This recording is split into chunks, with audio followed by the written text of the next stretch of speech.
sudah melahirkan. Nanti kira-kira lama pemeriksaannya sekitar 10 sampai 20 menit misalkan seperti itu. Sebelum dimulai mungkin biasanya kan kalau pasien habis melahirkan kan ada ditunggu keluarganya atau ada siapanya. Nah, ini nanti ibu selama pemeriksaan mau tetap ditunggu sama keluarganya atau bagaimana gitu. Ini mungkin ibunya keluar dulu atau siapa gitu kan. Itu kita udah termasuk menjaga privasi pasien kayak gitu. Karena kan nanti kan bakalan kayak dibuka-buka juga. Kadang kan ada yang ibu hamil walaupun ibu yang habis melahirkan walaupun sama keluarganya kan kadang suka risih. Nah, itu kita coba jaga privasinya dari situ gitu. Terus udah siapin alat-alatnya, dekatkan ke area tempat kita melakukan pemeriksaan, dicek alat-alatnya sudah ada atau belum. Misalnya karena bubble heat itu kan dia yang diperiksakan ada beberapa unsur ya, kayak dari B yang pertama apa coba? Breast itu bagian dada sama payudara. Terus U-nya uterus. Uterus itu kan dia kalau normal maksudnya bukan pasien yang lagi melahirkan atau lagi hamil kan uterus itu kan ada di rongga pelvis. Nanti ketika dia sudah melahirkan itu kayak 1 hari setelah melahirkan dia itu ada 1 cm di atas pusat. 24 jam pertama itu dia masih 1 cm di atas pusat. Nanti ketika sudah 48 jam dia itu turun 10 cm terus 10 cm 1 cm berangsur-angsur sampai hari ke-10 dia udah kembali ke rongga pelvis kayak gitu. Habis itu nanti habis B-nya lagi apa? Bowel itu berarti yang dilihat bising ususnya kayak gitu. Terus ada bladder itu di kandung kemih, berarti nanti bisa dipalpasi nih bagian kandung kemihnya apakah terasa penuh atau enggak. Terus lohea, L-nya tuh lohea itu kan ada lohea yang biasanya kalau awal-awal melahirkan itu kan loheanya masih yang merah segar seperti itu. Terus ada yang loheanya udah merah kecoklatan. Jadi nanti teman-teman ketika OSCE melihat kasusnya, kan ada kasusnya nih dilakukan pemeriksaan bubble heat di hari keberapa setelah melahirkan. Kalau nggak salah tuh yang lohea masih merah segar itu di hari pertama sampai hari keempat. Kalau sudah hari selanjutnya itu udah merah kecoklatan. Jadi nanti jangan sampai kasusnya itu kalian melakukan pemeriksaan di hari kedua tapi bilangnya loheanya warnanya merah gelap. Kan kalau hari kedua itu kan harusnya masih merah segar. Terus habis itu dilihat E-nya itu episiotomi. Episiotomi udah tahu kan ya bentuknya? Episiotomi jadi itu kalau misalkan bayinya itu dia makro yang kepalanya besar atau dia tidak muat keluar dari labianya itu si ibu, dia biasanya kita akan lakukan episiotomi, pemotongan kayak gitu. Terus habis itu human signs dan hemoroid itu perdarahan, apakah ada perdarahan tambahan yang muncul kayak gitu. Terus kayaknya emotionnya itu lebih ke ditanya ke pasiennya secara subjektif, ibu setelah melahirkan perasaannya bagaimana? Saya takut ASI saya nggak keluar atau apa, tergantung dari respon dari si ibunya seperti itu. Kalau bisa sebagai perawatnya kita juga ngasih dukungan emosional juga ke ibunya kayak gitu. Udah sih mungkin itu. Habis itu nanti dilakukan vital sign, pemeriksaan tanda-tanda vital ke ibunya kayak suhunya, nadinya, tekanan darah, berat badan, kalau memungkinkan pasien bisa diukur berat badan. Udah sih mungkin itu. Terus untuk breast kita langsung ke masing-masing komponennya aja ya. Kayak breast ini pantatnya bisa dibuka itu dari bawah. Kalau untuk breast ini saya sambil belajar ya. Iya ibu. Kalau untuk breast yang dilihat itu kan kita biasanya lakukan inspeksi dulu dengan cara melihat. Biasanya dilihat permukaannya lembut ya. Lihat langsung sama dipalpasi kalau bisa. Palpasi. Kalau pas palpasi itu teman-teman cuci tangan terus habis itu pakai sarung tangan ya. Karena kan kita istilahnya kalau kembali dari dulu tingkat 1 kan diajarkan cara penggunaan sarung tangan kan ada berapa prinsip saat apa. Nah ini kan kita karena bersentuhan dengan pasien jadi harus pakai sarung tangan. Walaupun pasiennya mungkin nggak istilahnya ya kita perlakukan pasiennya itu sebagai objek infeksius lah kayak gitu. Jadi kita harus pakai sarung tangan kayak gitu. Habis itu dipalpasi bagian ininya. Kalau ibu yang sudah sudah apa namanya, sudah hamil, sudah melahirkan, biasanya kan dia sudah mengeluarkan ASI. Jadi kan biasanya sudah apa, lembut, ada isinya, tidak kosong kayak gitu. Terus habis itu ada nggak keluaran kolostrum? Kolostrum itu yang biasanya kalau ASI itu, kalau kolostrum itu yang sesegera mungkin keluar. Itu biasanya kolostrumnya itu bentuknya bukan putih susu tapi kayak agak kekuningan kayak gitu. Terus ada tenderness nggak, atau ada bengkak kayak gitu nggak, atau ada perbesaran di salah satu sisinya yang rasanya kayak kurang wajar gitu loh. Kalau misalkan payudaranya keisi ASI kan, kalau bisa kan mungkin apa namanya, wajarnya itu kan dua-duanya besar. Cuman kalau misalkan yang satunya sini besarnya segini, yang satunya lebih besar lagi atau gimana kan, berarti itu ada salah satunya tanda pembengkakan dari payudara si pasiennya. Terus habis itu apa lagi? Ukuran dan bentuknya, kayak termasuk ini payudaranya simetris atau enggak kayak gitu. Terus dicoba ditekan-tekan. Udah ada ini belum, pelajaran sadari belum? Belum. Ya pokoknya kalau dari apa namanya, pemeriksaan palpasi di payudara dilakukan penekanan melingkar. Nih, ditekan. Ada ini nggak Bu? Ada nyeri nggak Bu? Bagian sini, bagian sini. Ini di kedua sisi harus dilakukan penekanan ya.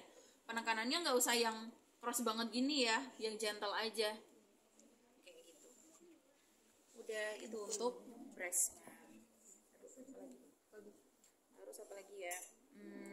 Terus Nyeri tekan, atau ada rasa panas, atau pas teman-teman waktu palpasi ada apa, kayak ada massa gitu. Kalau nggak salah itu kita ada pentem payudara yang itu udah ada bentuk apa ya istilahnya ya, kayak massa gitu loh di dalam payudaranya. Jadi itu bisa buat ngelihat itu, oh bentuknya kalau payudara ada tumor tuh kayak gini, payudara yang dia adakan itu kayak gini.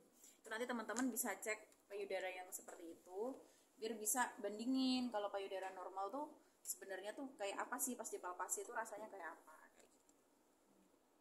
kayak gitu ya. Ada yang ditanyakan nggak dari breast? Oh iya, termasuk dari putingnya ya. Putingnya nanti teman-teman kaji juga.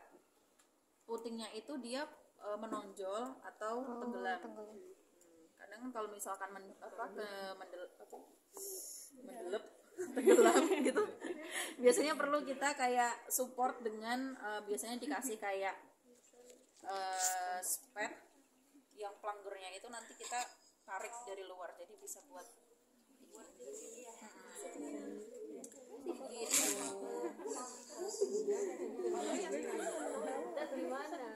Oke, terus untuk uterus yang ini, yang breast gak ada pertanyaan kan ya? Gak ada. Bener ya. Terus habis itu untuk pengkajian uterus seperti yang tadi saya katakan ya. Jadi untuk uterus itu kalau setelah 12 jam pasca persalinan itu dia ada 1 cm di atas pusat. Ini kalau 12 jam setelah persalinan. Dan ini dia menetap sampai 48 jam setelah persalinan. Nanti setelah 48 jam dia akan turun sampai ke rongga pelvis kayak gitu. Nah, saat melakukan pengkajian bubble HI untuk bagian komponen uterus, yang teman-teman lihat itu atau hasil dari pemeriksaannya itu bisa dilihat dari abdomennya.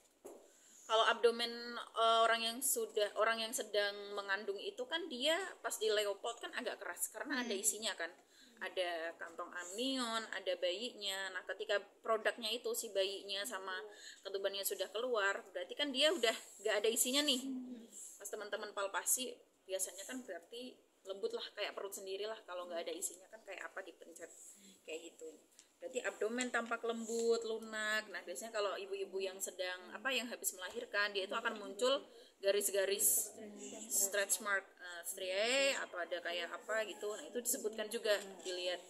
Oh ada pengkajian, ada striae, ada stretch mark di bagian perut bawah si ibu kayak gitu.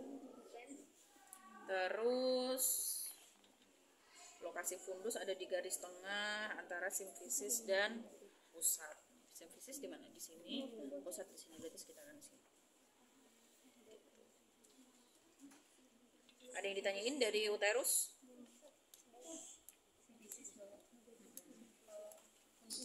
Oke, terus sekarang ke bowel. Ini saya nggak kecepatan kan ya? Enggak, Ibu. Enggak ya. Kalau bowel biasanya itu kenapa kita mengkaji bagian bowel itu biar kita lihat pasiennya setelah melahirkan itu dia ada rasa nggak nyaman nggak setelah untuk buang air besar kayak gitu. Ya bisa dilihat nanti di palpasi ya, ada kayak tanda-tanda konstipasi atau enggak, perutnya kembung atau enggak. Bisa juga ditanya sama ibunya, ibu BAB terakhir kapan, atau sudah BAB atau belum, kayak gitu. Kadang kan kalau orang yang, apalagi orang-orang yang SC ya, SC itu kan dia pakai anestesi, dia biasanya refleks untuk menahan buang airnya itu agak agak susah. Jadi nanti bisa ditanyain juga sudah BAB atau belum, ada kendala enggak, atau ngerasa perutnya penuh atau bagaimana kayak gitu. Terus ya apa lagi ya, bising usus bisa nanti ikut didengarkan juga atau dihitung ya bising ususnya, pakai stetoskop ya. Bising ususnya ada berapa kan, sudah tahu kan ya bising usus yang normal kisaran sampai berapa, bising usus yang hipo yang seberapa, hiper yang seberapa. Ini teman-teman hasil pengukurannya itu bisa disampaikan untuk pengajian. Lalu untuk bladder, kandung kemih.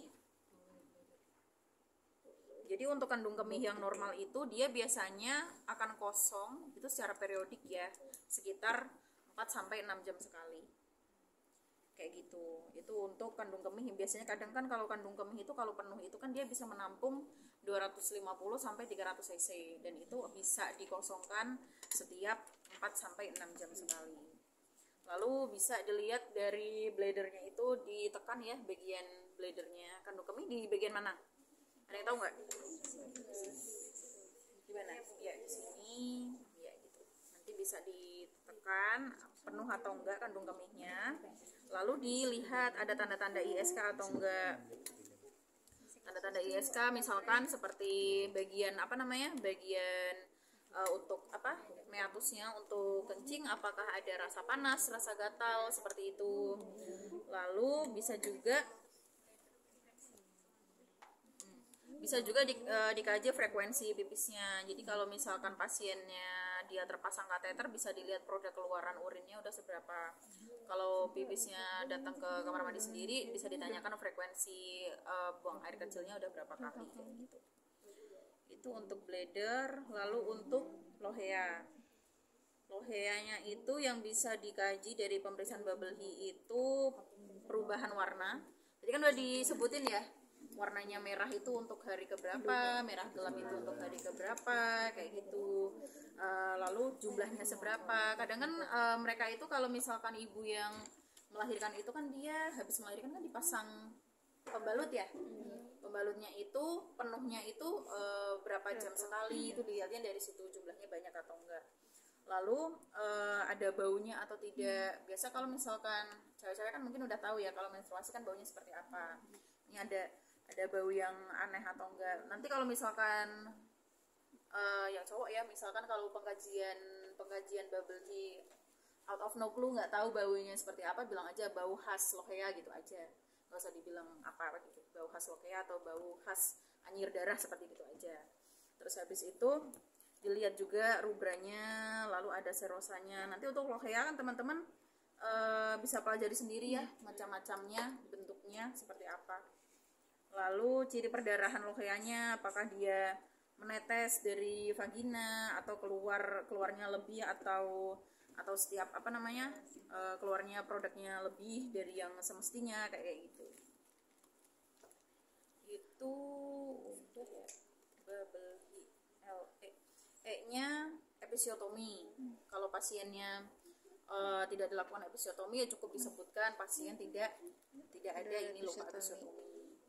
Kalau ada episiotomi berarti nanti disebutkan panjangnya episiotominya berapa kayak gitu. Apakah sudah dilakukan perawatan luka episiotomi atau misalkan dari luka episiotominya ada tanda-tanda infeksi, itu disebutkan di pengkajian episiotomi. Lalu untuk H-nya hemoroid wasir itu nanti bisa disebutkan. Jadi teman-teman nanti belajar juga pengkajian untuk wasirnya ya. Kadang kan ada kayak kelihatan tuh wasirnya tuh kalau misalkan kita kaji tuh bentuknya seperti apa dari luar. Habis itu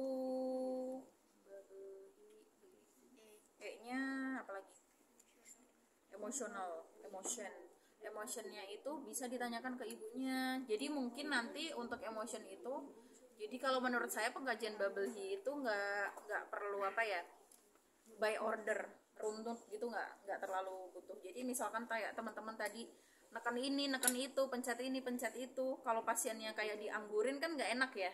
Jadi kadang saat nanti teman-teman melakukan pemeriksaan, teman-teman bisa sambil tanyakan ke ibunya, oh iya ibu, ini anak keberapa, bagaimana perasaannya setelah melahirkan. Itu kan juga udah termasuk teman-teman mengkaji emotionnya pasien. Jadi nggak harus runut gitu. Tapi kalau misalkan teman-teman mau runut karena takut nanti ada yang kelewat, nggak apa-apa dilakukan ke itu. Tapi nanti pas kalau bisa saat melakukan pengkajian, teman-teman juga ajak ngobrol ibunya. Jadi jangan asik sendiri gitu loh, megang-megang apa kayak gitu. Walaupun kita sudah diizinkan sama pasien, tapi kalau pasiennya kita diemin, kita kacangin kan kayak apa sih ini gitu kan. Jadi teman-teman nanti ajakin ngobrol ke ibunya kayak gitu. Lalu setelah dilakukan tadi bubble he semuanya sampai emotion, dilakukan pengkajian tanda-tanda vital. Diukur suhunya, diukur tensinya, terus diukur apa namanya, respiratory rate apa kayak gitu-gitu. Bisa diukur kayak gitu. Kalau nanti kira-kira saat OSCE perlu pendokumentasian kegiatan, nanti bisa dituliskan hasil pemeriksaan bubble he-nya itu apa aja disebutkan, lalu hasil TTV-nya itu juga disebutkan. Kayak gitu. Bisa lah ya, nanti teman-teman tinggal dipelajarin aja. Jadi nanti kalau misalkan ada satu aja dari bubble he-nya itu tidak dikaji, udah otomatis hair. Jadi teman-teman pelajari itu. Misalkan dia nggak terpasang kateter ya, kalau misalkan dia terpasang kateter sih cukup dilihat dari produk keluaran urinnya aja, lalu ditanyain subjektif kepada pasiennya, ada rasa pengen pipis nggak bu atau apa, atau sulit pipisnya. Terus sama teman-teman lihat dari kantong urinnya itu keluaran produk urinnya banyak atau sedikit.